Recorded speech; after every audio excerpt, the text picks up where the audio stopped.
Go out at night and you will see the face on the moon staring down at thee. If he smiles, sweet dreams come true. If he frowns, he'll come for you. That's such a creepy song, Anne said, shaking her head. Your parents would sing it to you every night. I shrugged. It wasn't the only song they sang to me as a kid, I said, feeling the need to defend my folks. But it was a family tradition going back generations, like before my ancestors came to the US old. I've never heard of it before. Outside of my family, I really haven't either, and I understand why. Obviously. But the last part, it never bothered me. You never saw the face in the moon frown. I never saw the face on the moon, I said.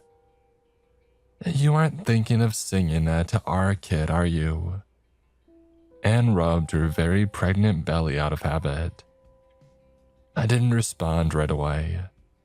She knew what I was thinking and started shaking her head no before the words leapt from her lips. I mean, it's tradition after all. No way, she said. I don't want to give our kid a complex. It won't. I heard it all the time and I'm okay. Anne smirked and I rolled my eyes, anticipating the joke. I cut it off at the pass. You married me. In fact, you couldn't wait to get in on these family traditions.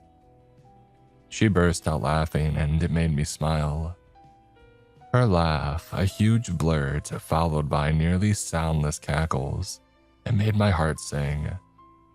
Even more so when I saw her swollen belly bob up and down with joy. Can I think about it at least? She asked. I want to ask around to see if anybody else has ever heard this lullaby. I said sure. We changed the subject and went back to assembling the crib.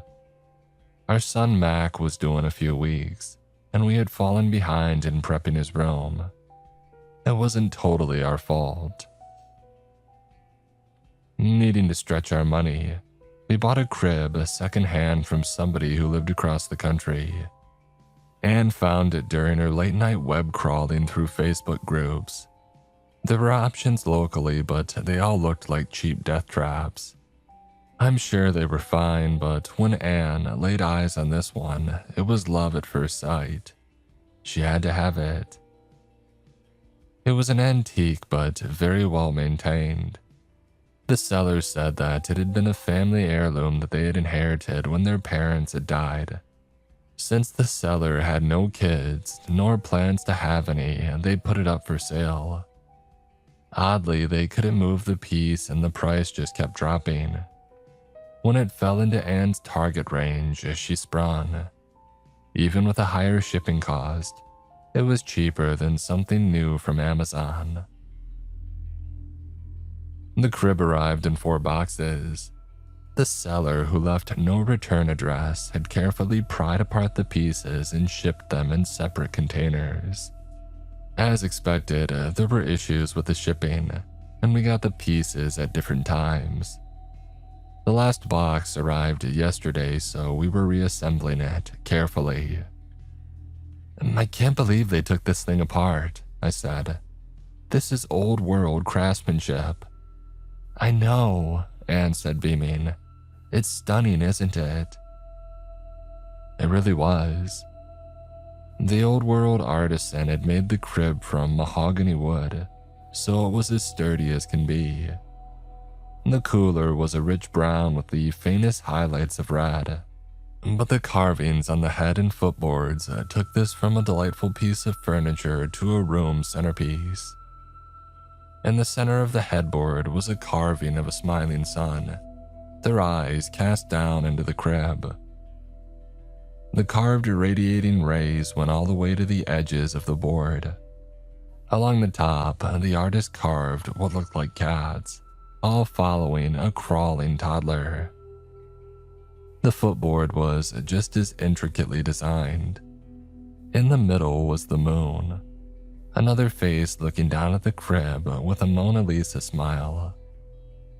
The craftsmen had carved the different phases in an arc, radiating from each side of the central moon. If you started from the left and followed along, the face would gradually appear as more of the moon came into view. A full, smiling face greeted you at its height, before phasing back to nothing on the right. Carved figures depicting medieval townspeople who lived and worked in a small town adorned the top.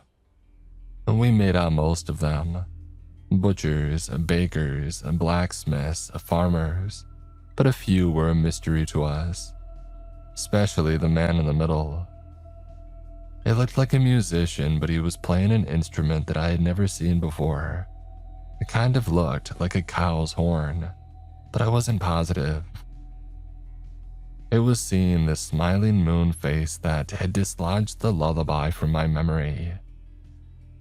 When Mac moves out of this, how much do you think we can sell this for? I asked, carefully assembling the legs to the base. We're not selling this, Anne said instantly. This is now our heirloom to pass down. Yeah, until our kid sells it on their preferred social media marketplace sometime in the future. It'll probably be called Happy Time or Friendship or something. Well, if we raise little Mac right, he'll hold on to it forever, she said, rubbing her belly again. I can already tell that he's a good boy. And we finished putting the crib together and I moved it into place. We took a step back to admire it. Anne was right, as usual. This was a stunning piece of furniture. She leaned her head against my shoulder. We're actually doing this, huh? Becoming parents. Crazy, I said, slinging my arm around her waist. I'm gonna be somebody's dad. Jesus. She laughed. You're going to be a great dad. Only if I sing my family's traditional song to them. She laughed. Not a chance. Can I get you to rub my feet? They're killing me. A few hours later, we headed to bed.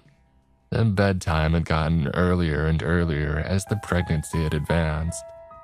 I assumed it was the body's biological clock getting us ready for late-night feedings and butt changes. Outside our window, I spied the full moon in all its glory. It was one of those freakishly large full moons that look amazing in person, but when you snap a picture, it just never captures the astonishing view. I called Anne over to take a peek. She waddled over to the window and glanced up. Damn, the moon looks huge, like the size of my belly big. I reached out and rubbed her protruding stomach. I wouldn't go that far. Oh my God, she said, pointing up. She started laughing at first, but soon tears began falling. What? Are you okay? Is something wrong with the baby? I think I see a face on the moon. What? She pointed up again. Off to the side. The darker spots, they look like a face. Do you see it? No. It's smiling. I rolled my eyes. Are you messing with me? No, I swear, she said. Do you honestly not see it? I don't, I confessed. It just looks like the moon. Hold on a second. She grabbed her phone and zoomed in and then snapped a photo. She showed me and pointed at what she said was a smiling face. Do you see it now? Kinda, but not really. Wow. Do you see any face at all? I looked back up at the full moon. Nope, I said, scanning the surface for anything that might trick my mind and finding nothing. What do I get if I see a smiling face? Sweet treats. I could use a snack. Dreams, sweet dreams, I corrected. Does this mean that we can sing the song to Mac now? And not if there's a chance he'll see a frowning moon. The world is already fracturing. We don't need to add on some lunar curses for good measure. Anne said, "And you coming to bed?" Go ahead," I said, still staring up at the moon. I think I caught a second wind. I'm gonna stay up for a bit. Don't be up too late. Remember, we have that appointment tomorrow." I kissed her forehead and sent her back to bed. Within minutes, Anne was asleep. She's like a robot in that way. She just powers down.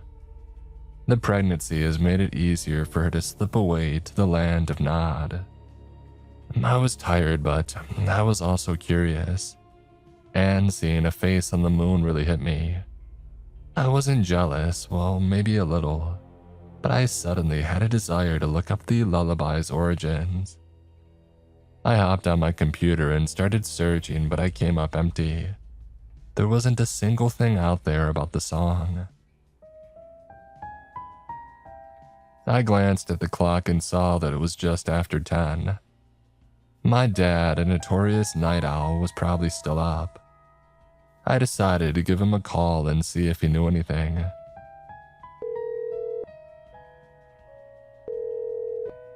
He picked up on the second ring. "Everything okay with my grandkid?" Yeah, I said. "Mac and Ann are fine." "Oh, thank God," he said, chuckling. "I can't begin to tell you how nervous I am on your behalf. I'm so worried that something bad is going to happen. I never had this when your mom was pregnant with you." "Maybe I wasn't as important to you as your first grandbaby," I joked. He laughed. "Yeah, that must be it. What's going on? Why the late night call?" "I got a random question for you.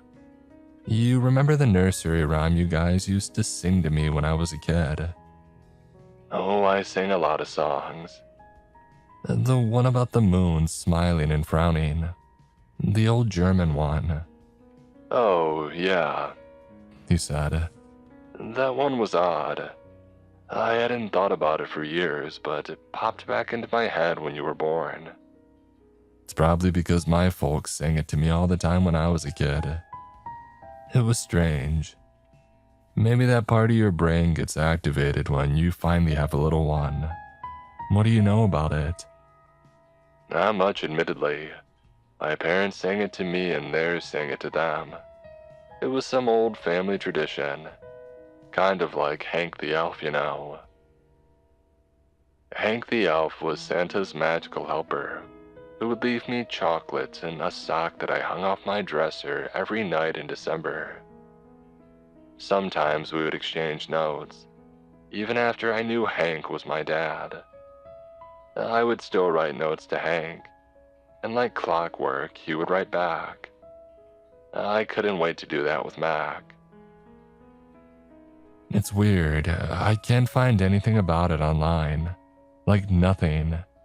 No lyrics, no history, no recorded melody. It just doesn't exist anywhere outside of our family." "Yeah, that is odd. My parents always told me it was an old folk song, and I never had any reason to doubt it." "There's seriously nothing. Look for yourself," I said. I heard him typing away on his computer. A few seconds later, he sighed. "Well, ain't that something?" "And did our ancient ancestors make up the song and never spread it around?" "I don't know. Maybe you can check in with a professor of mythology or music or middle-age history. They might be able to shed some light on it." Maybe it was a part of a ritual or something," I said half-jokingly. "Maybe the elders were witches or something." He laughed. "If they were and I never got the ability to cast spells, I'm gonna be so upset." We BS'd a little before I told him about the new crib. I switched over to FaceTime and I went into Mac's room. I showed him the crib and he was impressed.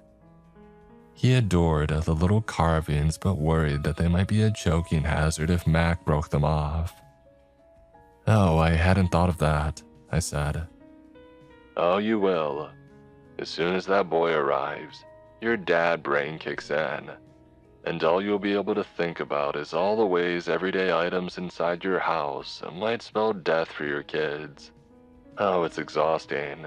Yeah, we've already started baby-proofing cabinets. I hate the lock so much. He laughed. I thought you were going to do a dinosaur theme in his room. When did you switch to a storybook theme? We didn't switch. And then why'd you get a bed with figures from the Pied Piper on it? What? And the guy, he's in the middle. He's playing a flute. That doesn't make him the Pied Piper. Well, then why is the other side a bunch of rats being led by a toddler? Those are cats. Son, you may want to look at them again. I walked over to the crib and inspected the carved animals closely. From afar, I swore that they were cats. But up close, there was no denying that I was wrong. They were rats. Ah, son of a... Yeah, you're right, they are rats. What? The teeth weren't a giveaway. I hadn't even paid attention, to be honest. I doubt Anne did because when she mentioned it to me a few weeks ago, she said something about cats. Oh, parent brain comes for us all. Consider this the first of many times you'll be too tired or emotionally drained to think straight. Welcome to the club. We chatted a bit more before saying our goodbyes and hanging up. I had been half paying attention to what my dad was saying for a couple of reasons. For one, he was going long on an article that he read once years ago that talked about the story of the actual Pied Piper. In my dad's typical storytelling fashion, he included every fact or half-remembered fact that ended up muddying the narrative. Apparently a bunch of kids in 1200s Germany died or went missing or something. Some people said that the Piper was a metaphor for death. Some said that he was real. And others said that he was a witch. I don't know, Dad was all over the place.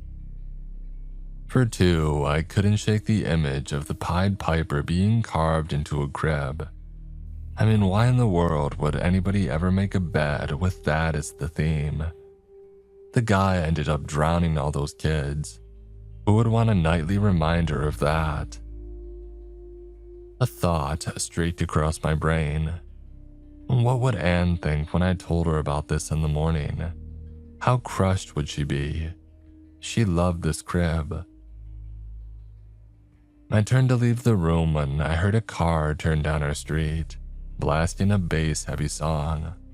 It was so loud that it rattled our indoor fixtures. I opened up the blinds, flooding the room with moonlight, and I glared out. I spied a little truck with blue running lights slowly driving down our street. They seemed determined to wake up the whole neighborhood. And then I chuckled to myself. Jesus, I'm becoming an old man already. This kid has aged me. I went to pull the blinds back down when I glanced up at the full moon. And that's when I saw it. My jaw went slack and I could hear blood whooshing in my ears. Tears welled up and burst, rolling down my frozen face. I hadn't wanted to believe Anne earlier because it sounded so impossible. And yet here it was, looking down at me. A face on the moon. And he was frowning. Oh, fuck. I said before I heard something snap behind me. I turned and looked but saw nothing out of place. At first, in the yellow moonlight, I saw what had snapped. A single figure had been ripped from the crib. The Pied Piper. I flipped on the light, but I couldn't see where the figure had fallen. I didn't know how it had snapped off. The figure must have cracked during shipping and finally broken off the railing. That seemed far-fetched, though. I had seen the Piper figure firmly attached earlier, but what else could it be? Nothing running through my brain made sense. It was just me in here, and it's not like it broke itself off the crib. It was just a piece of wood. I ran over to the crib and I flung off the mattress. The figure had disappeared. I was about to move the crib aside to check behind the dresser next to it when I froze. The moon's smiling face on the footboard had changed into a frown. The sun on the headboard was gone altogether. I let go of the railing like it was electrified and I stumbled back. In the corner of my mind, I heard the faintest notes from a flute play. My eyes caught the shadow of a man dart behind me. That was my cue to get the hell out. I bolted out, slamming the door behind me. I turned to make sure that nothing had followed me out of the room. There was nothing. I waited a second or two just to make sure. "What are you doing?" It was Anne. The shock of hearing her voice made me scream. "Are you feeling okay?" I saw a face on the moon." She looked crushed. She walked over to me and stroked my arm. "You saw a frown, didn't you?" I did." "Well, you know what that means, right?" she asked, staring deeply into my eyes. "It means you're going to die." That shocked me. "Why would you say that?" "Because I'm going to be the one who kills you." I yanked my arm away from her touch. I tried to respond, but my voice died in my throat. My wife, my beautiful, lovely, sweet wife, had just threatened to kill me in her normal honeyed voice. It was as matter of fact as if she had asked me to switch the laundry over. We locked eyes and she smiled wide. Too wide. The skin at the corners of her mouth cracked and slowly but violently pulled apart. The skin tore in strips, and blood spurted from the wounds. She didn't react at all. Instead, she crammed her hands into the sides of her mouth. She squeezed down on the shredded flaps, her fingers as tight as a vice, and yanked her arms away from her body. Her face tore and ripped away from her skull. Each hand held a jagged edge of bloody flesh. It wobbled in her grip, the nerves firing off their last bit of stored energy. The muscles under her skin twitched and pulsated. Blood oozed from them. She dropped the skin, and it plopped to the ground with a wet slap. Her hands went back to her face. Putting both hands back in her mouth, she started pulling up. Hard. She let out a strained grunt that gave way to the bones in her face and skull cracking. Some shards burst through the muscle as the top of her head lifted off her body. With a final bit of effort, she pulled the top of her head clean off. Underneath was the featureless face of the Pied Piper figure. Without thinking, I threw a punch. It landed with a crunch, but it wasn't the wood that crumbled. It was my poor fist.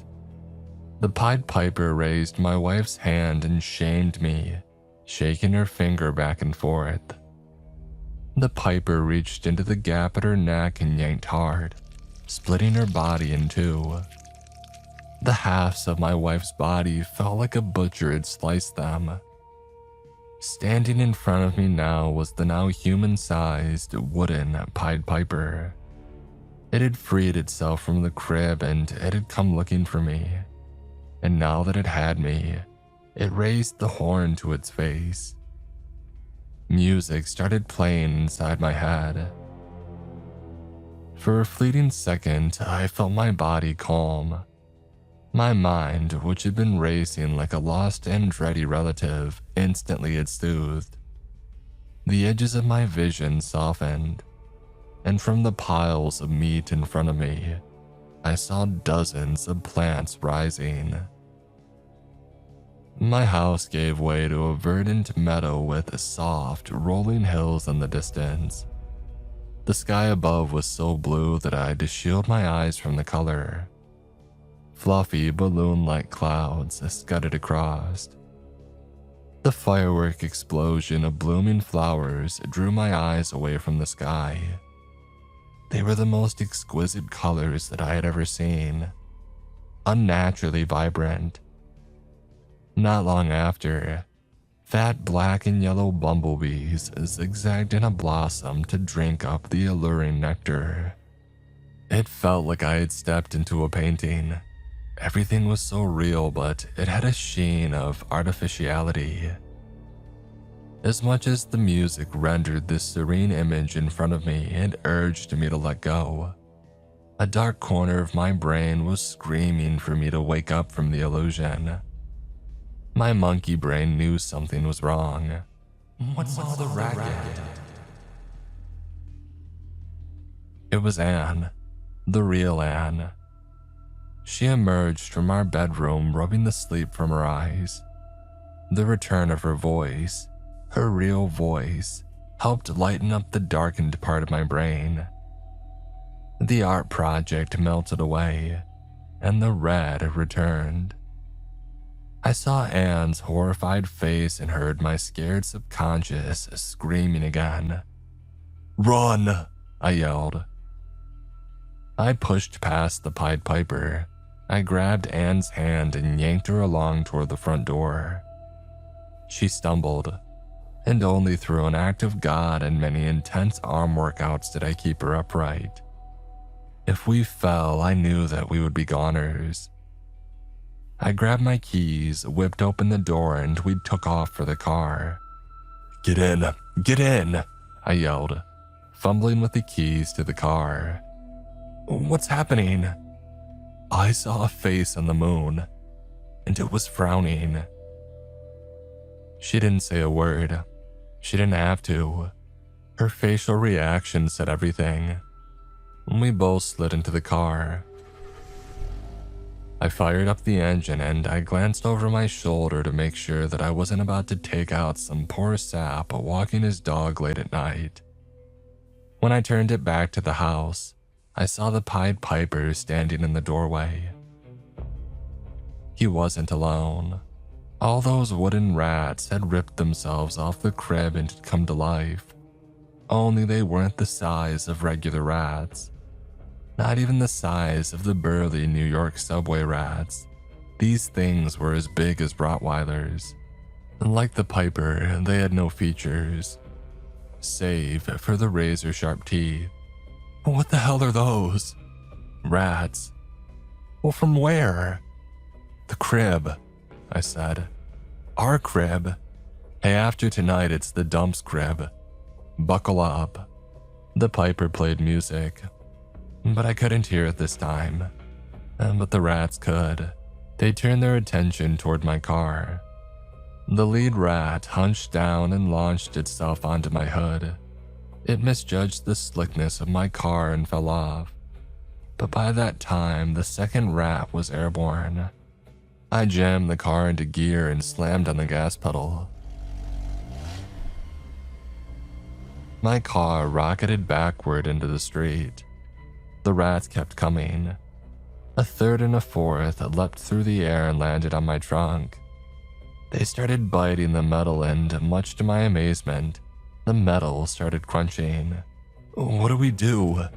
Can we stop this? An idea popped into my brain. I threw my phone at Anne. Call my dad.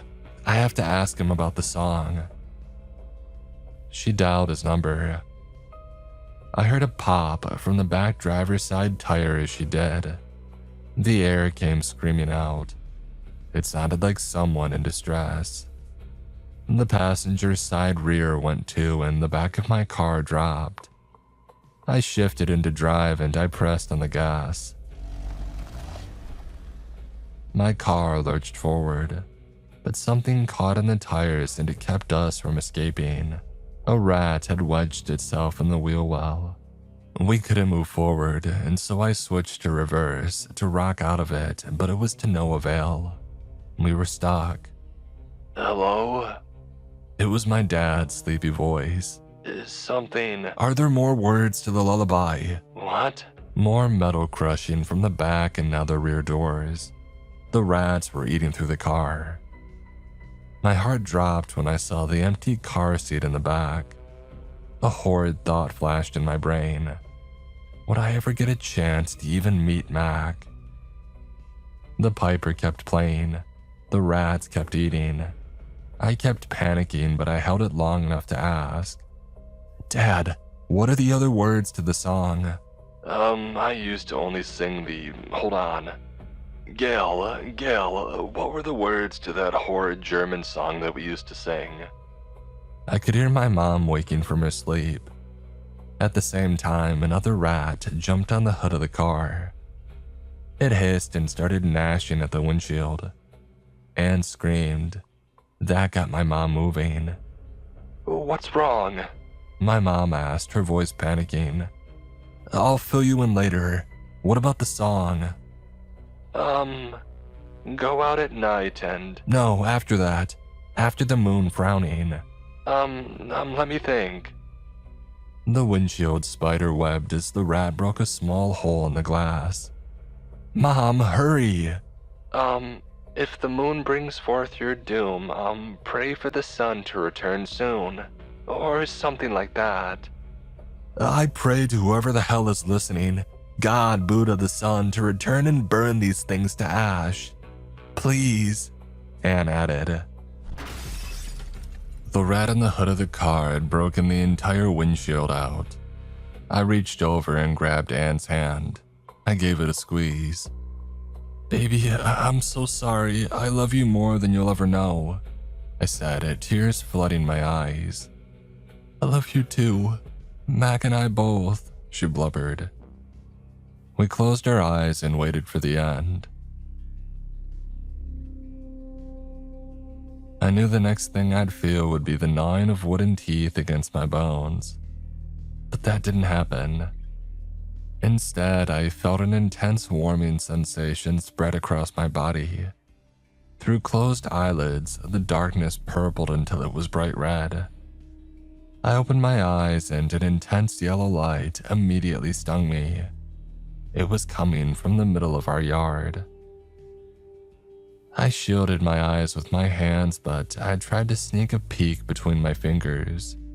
But the light, it was too intense to get a look. I heard sizzling and screaming as the rat in the hood ignited and melted into a puddle of black goo. It slid off the car, leaving a trail of sludge and a mark on the cement. All the rats were melting. I put the car in park, pushed open the door, and, against Anne's screaming, I stepped into the street. The light had dimmed from its peak, but it hadn't gone out totally. But the intensity was such that I could see it clearly now. A ball of pure, pulsating yellow light hovering in my front yard. What the hell? I assumed dozens of neighbors would come rushing out of their homes to see what the commotion was, but nothing stirred. The light had done the impossible, causing a ruckus in the suburbs without attracting a Karen. The only thing the light bothered was the rats. The rats and one other thing. The piper. The figure was standing near the glowing ball, staring at it. It no longer had any interest in me. It raised the horn to play again, but a blast of white light from the ball ignited the piper's hand. The figure turned to run, but it was already too late. The ball of light flashed again. It was so bright that it briefly lit up the entire neighborhood. The heat was so intense and focused that, in mere seconds, it had reduced the Pied Piper to a pile of ash.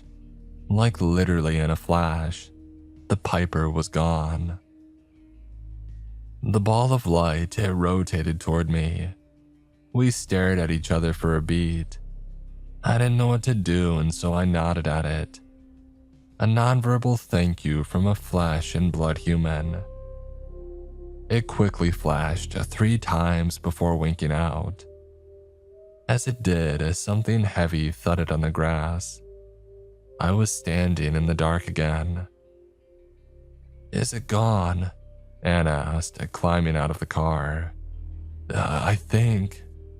"Jesus," she said, laughing. "Our car is wrecked."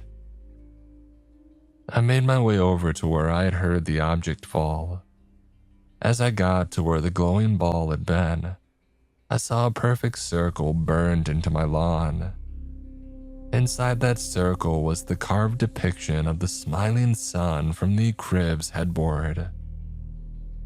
"Holy shit," I said, picking it up off the ground.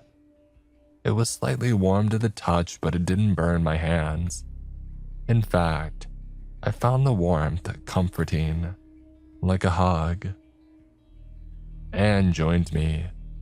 She delicately ran her fingertips over the carving. "We have to keep this.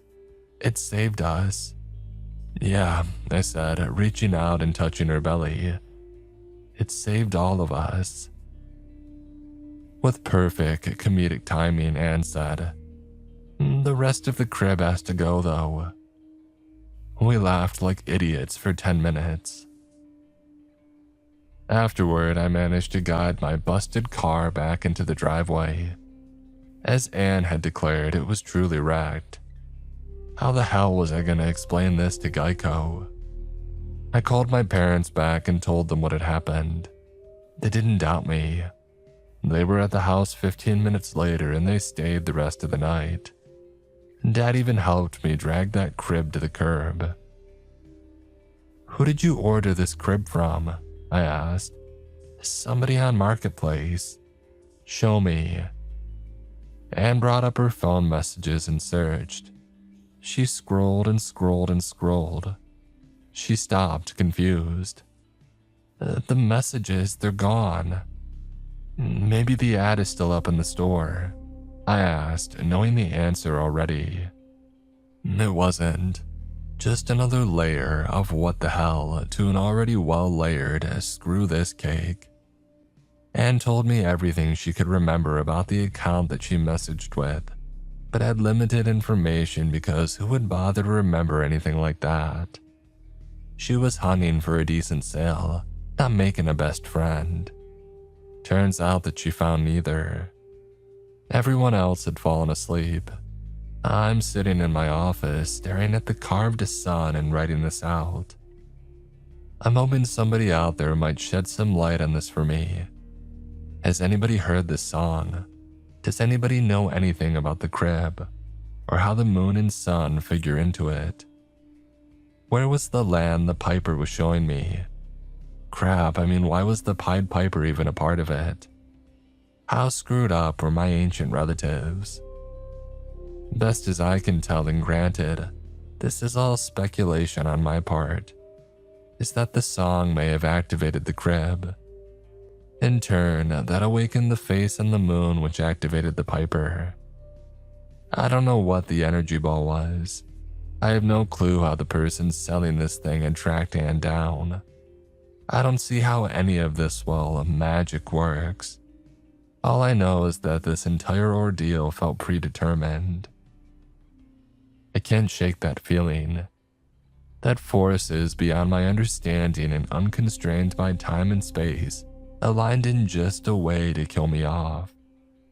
The uneasy feeling that this was supposed to happen to me, like my bloodline was supposed to end tonight.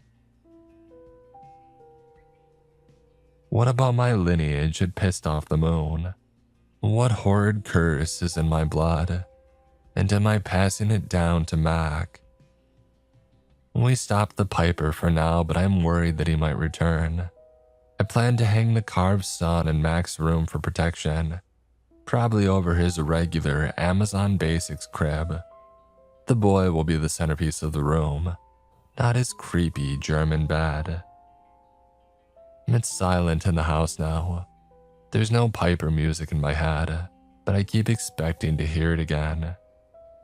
He showed me some strange land which must have been important to me or my family, right? He was trying to lure me somewhere, but where and why? I'm gonna put on a pot of coffee. I'm not sleeping tonight, and not until the sun rises anyway. I'll take all the protection I can get.